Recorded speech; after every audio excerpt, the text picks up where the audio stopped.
Okay, it's 3:30. All right, so welcome to the zoning administrator hearing of April 7th, 2021. And due to the increased threat of serious illness and loss of life with a rapid spread of the COVID-19 virus, the West Jordan zoning administrators determined that conducting this administrative hearing at City Hall or at another anchor location is likely to contribute to the spread of COVID-19 and would present a substantial risk to the health, safety, and welfare of the city's residents, participants, and observers. Therefore, pursuant to Utah Code 524207, paragraph 4, the West Jordan zoning administrator hereby declares that the administrative hearings will be held only electronically until further notice, and that this determination will expire within 30 days of the date that I signed it. So we have two items on the agenda today. Item number 1 is affordable lawn care outdoor storage at 5701 West Danner Way. And they're asking for an administrative conditional use permit for outdoor storage in a M1 zone. And affordable lawn care is the applicant. Brian, can you let us know what they would like? Yes, this is, can you see that okay? Yes. Okay, so this is the location on Dannon Way. This is just east of the Mountain View corridor. 5701 is West Dannon is the location. This received approval for the site plan in 2020. And so this is the approved site plan showing with the red where a fence was proposed and is now constructed. As you look to the left side of the site, you can see where the outdoor storage and the operations intend to be is where the applicant is proposing. Sorry for the orientation, it's been switched. The applicant has provided this detailed site plan showing how they intend to use the site for the storage. You can see the mulch and the gravel, another bulk storage in the back there. All the stuff in white behind the building, and that is to the south, is unpaved. And so we recommend approval, or recommend that the zoning administrator approves the administrative conditional use permit for the affordable lawn and care and landscaping with the conditions listed on page 2 of the staff report. Do we typically read those in for the record, or No. by the reference, is that sufficient? Reference sufficient. Okay, one item on the conditions, I would like to remove number 4. That is redundant, and that was in when I originally started writing these and I didn't take it out. So if you'd make note that condition 4 is going to be removed, but all the other conditions.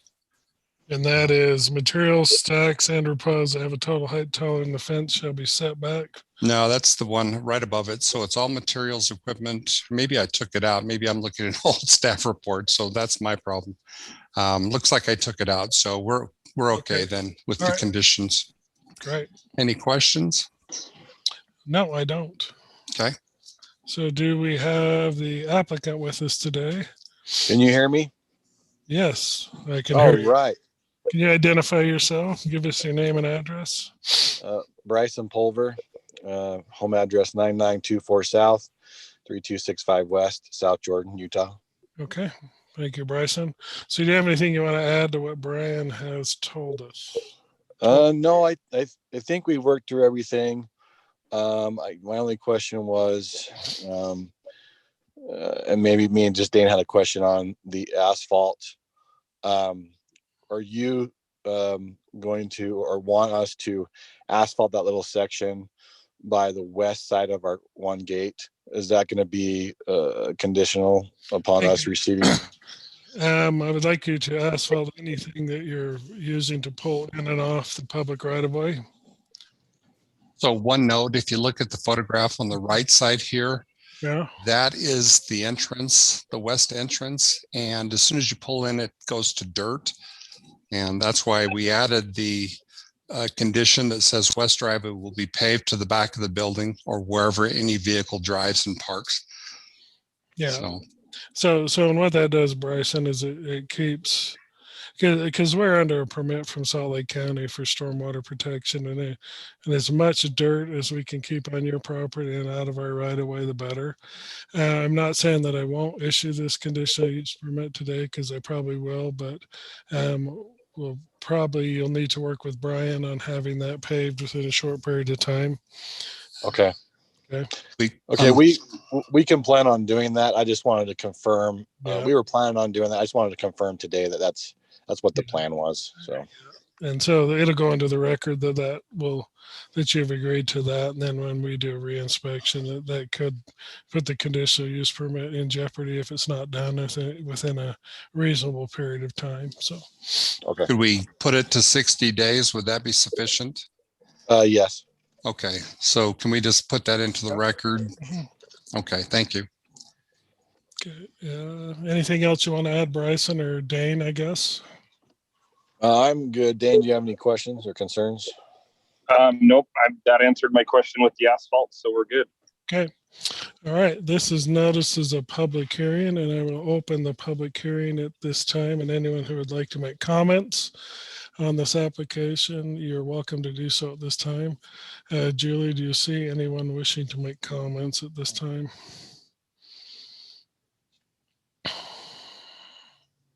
The other people online are for the next item. And so anyone who wants to make comments, please raise your hand on this particular application. So, and is anyone raising their hand, Julie? No. All right, seeing none, I will close the public hearing. And Mr. Pulver, have you looked at the conditions of approval and you can agree to abide by those? Yes.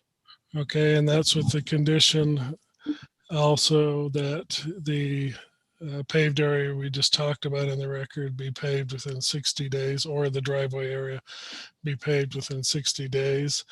And I will add that as condition number 11. And with that, Actually, if you look, there is a condition, I think it could be condition 9, that the west driveway be okay, paved. never We mind. just need to add the 60 days to that condition. So I will approve the affordable lawn care and landscaping outdoor storage at 5701 West with conditions of approval on page 2 of the staff report, with the amendment to condition 9 that the west driveway will be paved to the back of the building within 60 days of the date of this approval. And with that, you're approved, Mr. Pulver. Good luck. Well, thank you so much. I uh-huh. appreciate it. Thank you so much. You're welcome. And the next item, item number 2, is the Duelmeyer temporary motor home located at 1517 West, 8600 South. And Mr. Duelmeyer is asking for an administrative conditional use permit for a temporary motor home in a real residential 1A zone. Lisa, do you want to briefly go through what Mr. Duelmeyer is asking for?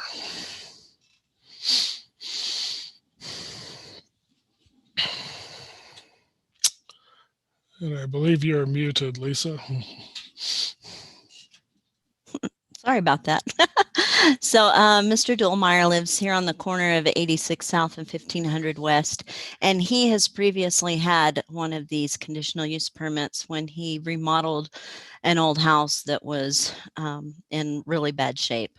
He's brought that back up to standard, and now he wants to add on to the home so his son can move in with him and help take care of him. He's requesting this conditional use permit to allow his son to live in an RV. It'll be right behind the new addition to the home right here. And he's asking for the year, but he believes it will only take him about 6 months to finish with the addition. And that's all I have.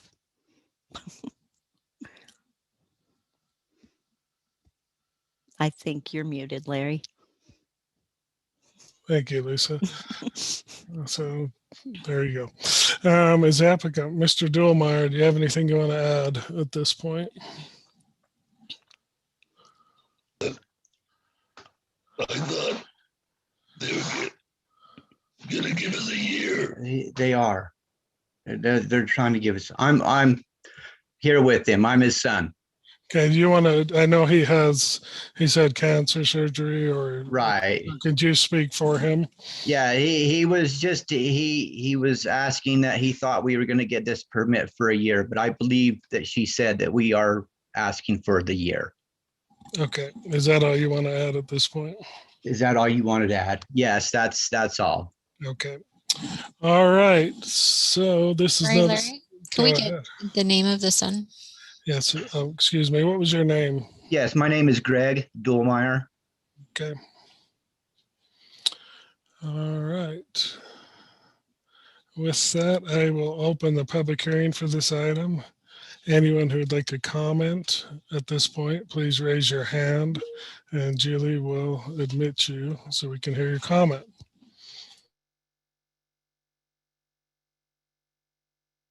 So do you see anybody at this point, Julie? There is one telephone. And so you need to unmute yourself, I believe. Yes. Calling on a phone, there is a special. Yep. And I let them know about that. So it's star So to unmute your phone. Star Go. 6 to unmute. So push star 6 on your phone to unmute.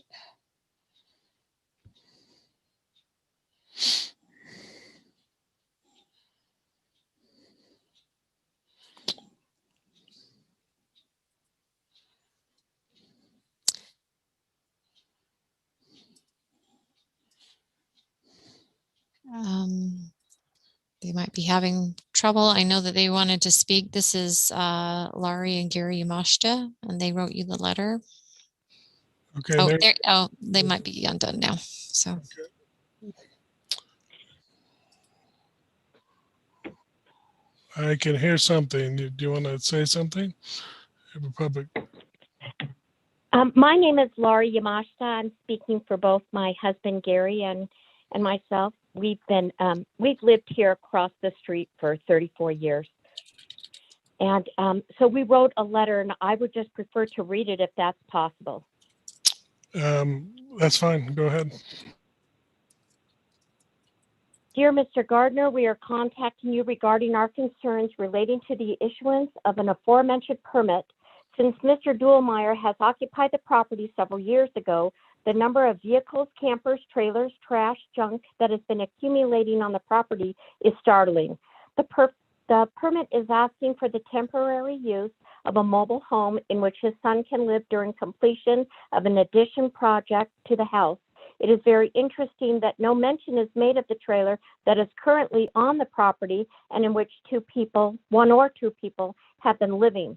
The neighbors have assumed this is his son and grandson living in the current trailer. This is an illegal use of the trailer in our neighborhood in accordance with current residential zoning. Criteria number 1, the proposed use is consistent with the intent of the goals and policies of the general plan and the purpose of the zone district in which the site is located. It appears that the property is being used for a vehicle storage lot and not a residential property. There are vehicles coming and going at all hours of the day and night, lights, engines, motors running 2 and 3 a.m., items being dropped off and picked up at all hours. In the last few weeks, we've seen 7 vehicles on and off the property. Both the current and proposed use is not consistent with the intent of the goals and policies of the general plan and the purpose of the zone district in which the site is located. Criteria number 2, the proposed use will not be materialistic, detrimental to the health, safety, or general welfare of persons residing or working in the neighborhood of the proposed use, or have an adverse effect on the property, adjacent properties, the surrounding neighborhood, or the city as a whole as a result of the type or use or hours of operation. The property is zoned for rural residential, not a storage lot or a dumping ground. Current additions to the property include, but are not limited to, large pieces of old equipment, old tools, garbage, trash, a tagged broken fence, large piles of metal, cement blocks, broken windows, glass, furniture, railroad ties, pallets, open tarps on the ground, railing, fencing, ladders, washers and dryers, building material, wood, tires, and coral fencing. The above items are constantly being added at all hours, violating the West Jordan Noise Ordinance.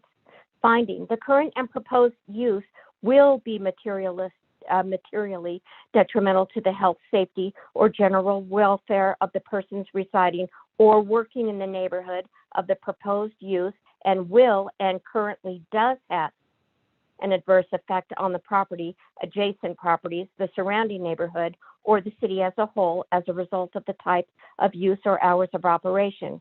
Criteria number 3, the proposed site is adequate in size and shape to accommodate the proposed use, and that all requirements for the zone district, including but not limited to setbacks, parking, on-site circulation, screening, buffering, and landscaping are being met. The property currently features tall weeds, dead limbs, and dead trees. West Jordan requires at least a 40% area of green for front landscaping. The property has no green in front of the home.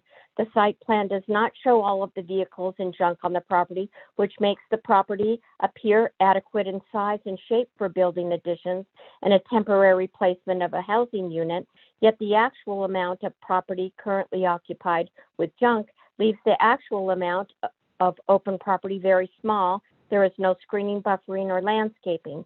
Finding, the proposed site could be adequate in size and shape to accommodate the proposed use if all extraneous vehicles and debris were removed. All requirements for the zoning district, including but not limited to setbacks, parking, on-site circulation.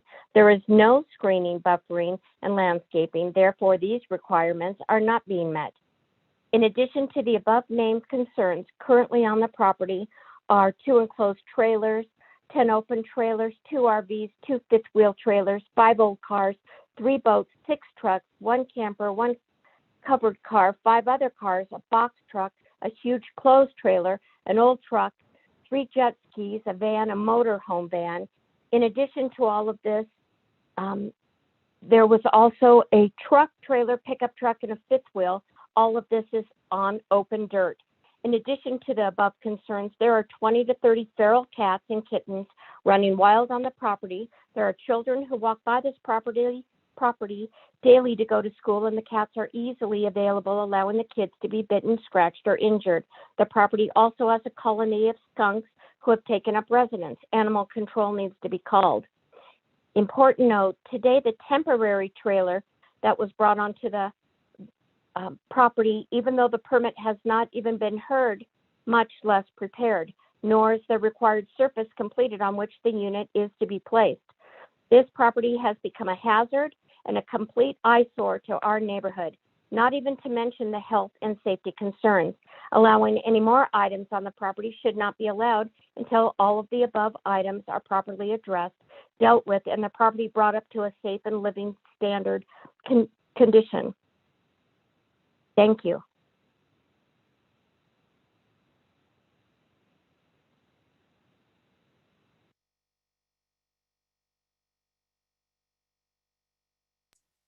Larry, you're muted. Is there anyone else that would like to speak on this item? Is there anyone with their hand raised, Julie?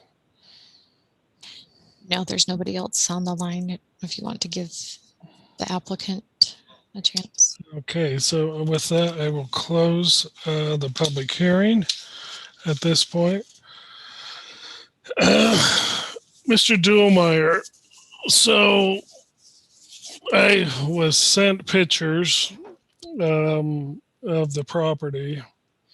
There's quite a few issues going on with your property in the middle of a residential neighborhood. You know, I've saw several inoperable vehicles in these pictures.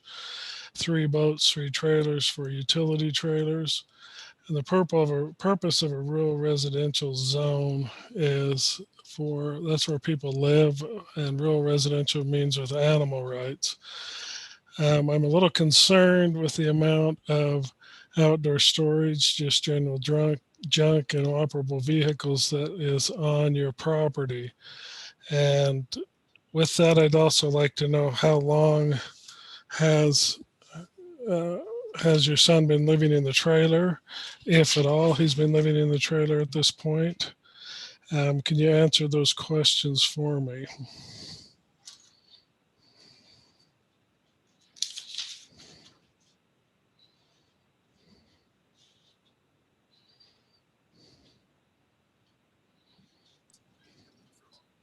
Okay, he's unmuted now. Okay. Yes, I've been living in the trailer, you know, with COVID and everything. It's, you know, and him having cancer, I need to be here to help him. That's why we're trying to get the permit again. We went through all this last year, and you know, they told us put everything on 4 inches of gravel, which we've done.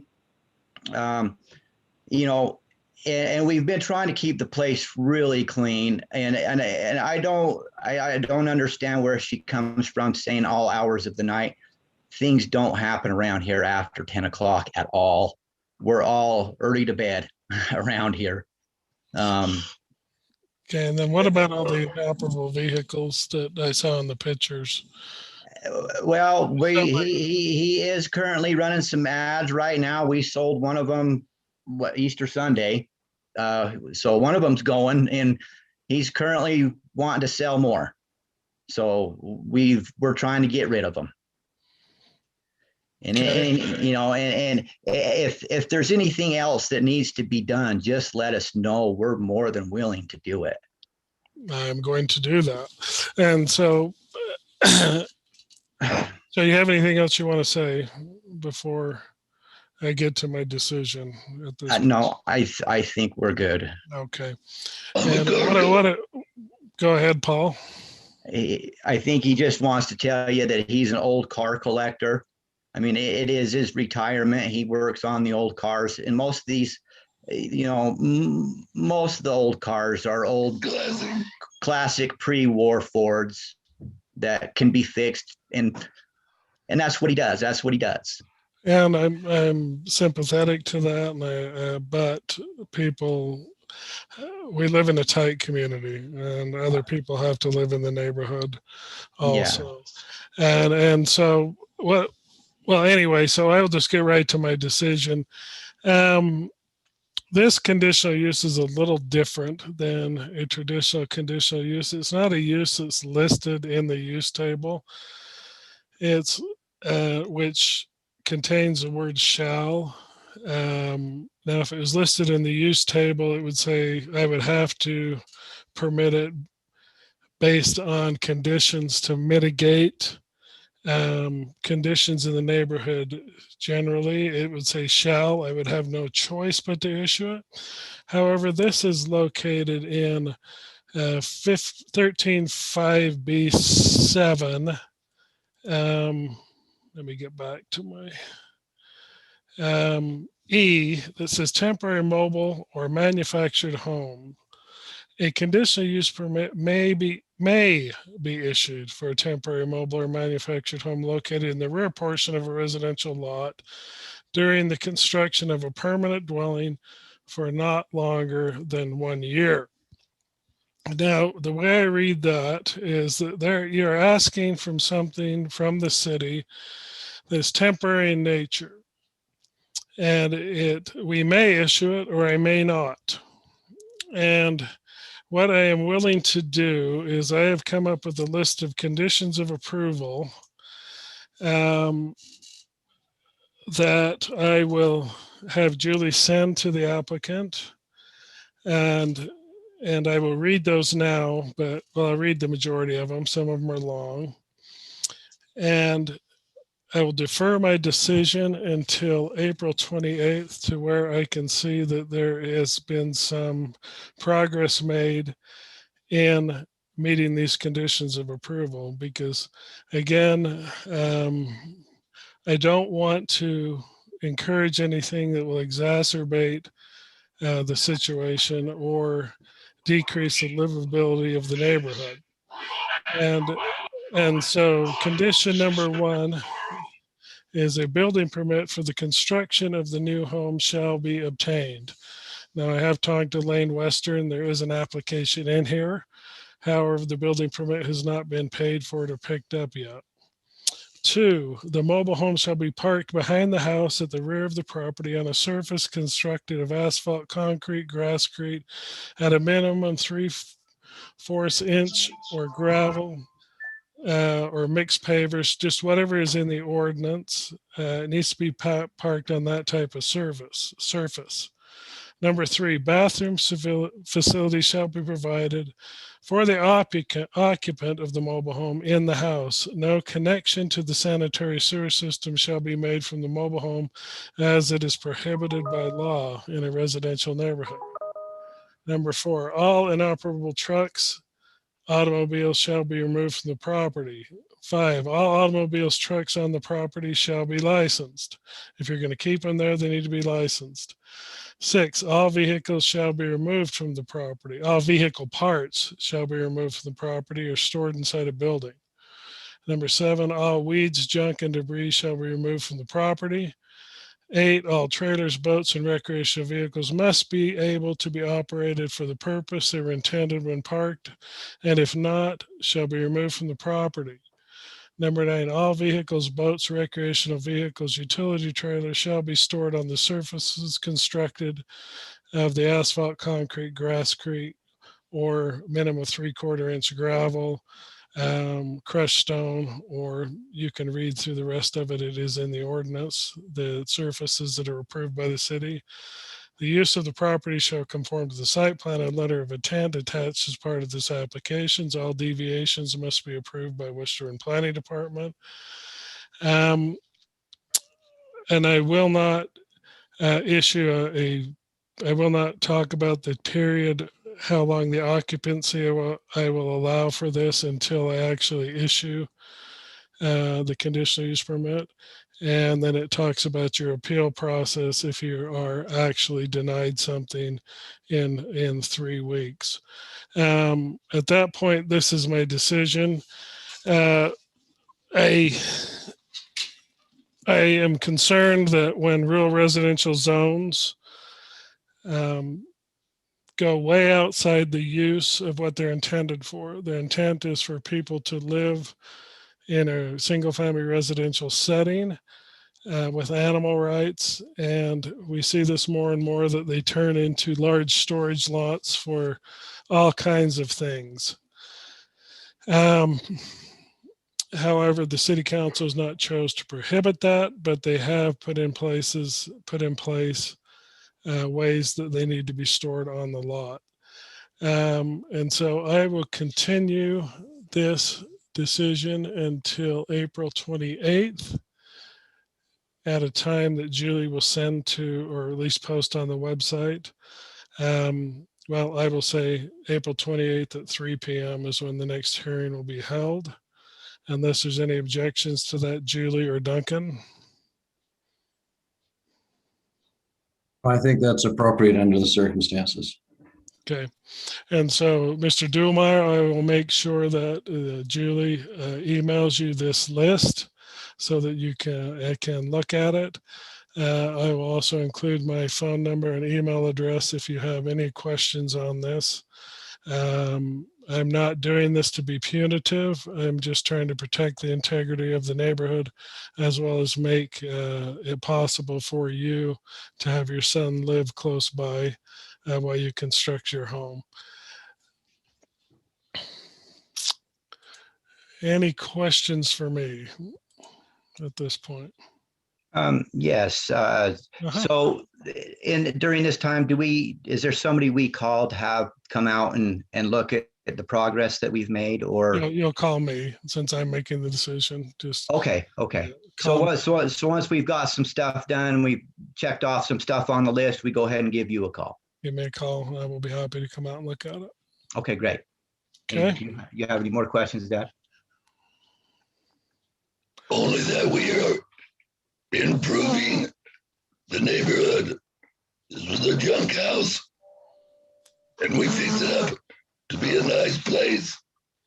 Our room addition will bring the level of home to above the average home over here in this area. Okay. Thank you, Mr. Dumar. Thank both of you. As far as the feral animals, I would urge you to contact animal control to see if you, I know they don't take care of skunks. That's the Department of Natural Resources, but it's probably something that should be eliminated from your property if they are indeed living on your property. All right. With that, that concludes the zoning administrator hearing of April 7th, 2021. I want to thank everyone who has assisted and attended this meeting. Thank you.